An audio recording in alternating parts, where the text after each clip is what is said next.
Charged with driving while intoxicated, it's elevated to a Class A misdemeanor. You're facing up to a year in jail and or a $4,000 fine.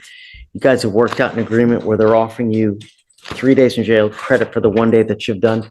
You need to understand, sir, that this charge will go on your record. It's going to be there for the rest of your life. It's even there after you die. And this is important because you ever get pulled over and an officer's going to see this. If they smell alcohol or dope, what do you think they're going to do? What we're doing today, the proverbial slap on the wrist, now you'll be facing a minimum of 90 days in jail. So be careful because this time served, you understand.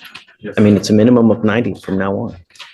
You give up a lot of rights by entering this agreement. You give up the right to a trial, right to compel witnesses to testify on behalf, confront and cross-examine your accusers. If you're not a citizen, there are possible immigration consequences. You can be deported, excluded from the country, denied naturalization. You give up the right to appeal.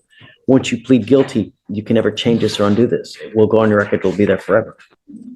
Is this what you want to do? Yes, sir. How do you plead to the offense, sir? Guilty or not guilty? I will find you guilty and I will sentence you to 3 days in jail. I'll give you credit for the 1 day that you've done.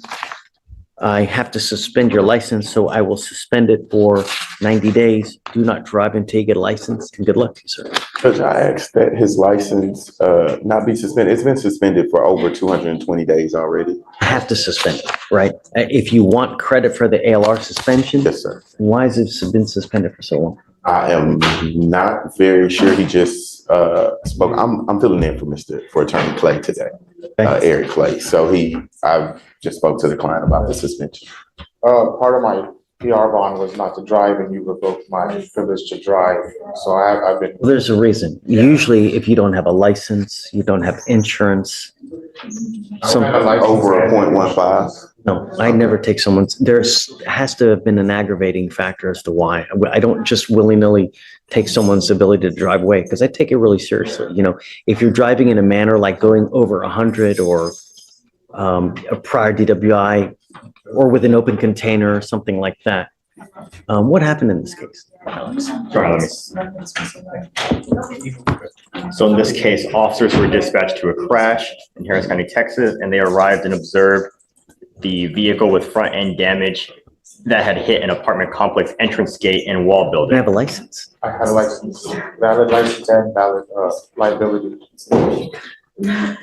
See. Part of my bond was, just suspending my license. I couldn't drive. Oh, you know what it was? You had an ALR suspension. That's why. Your license was suspended.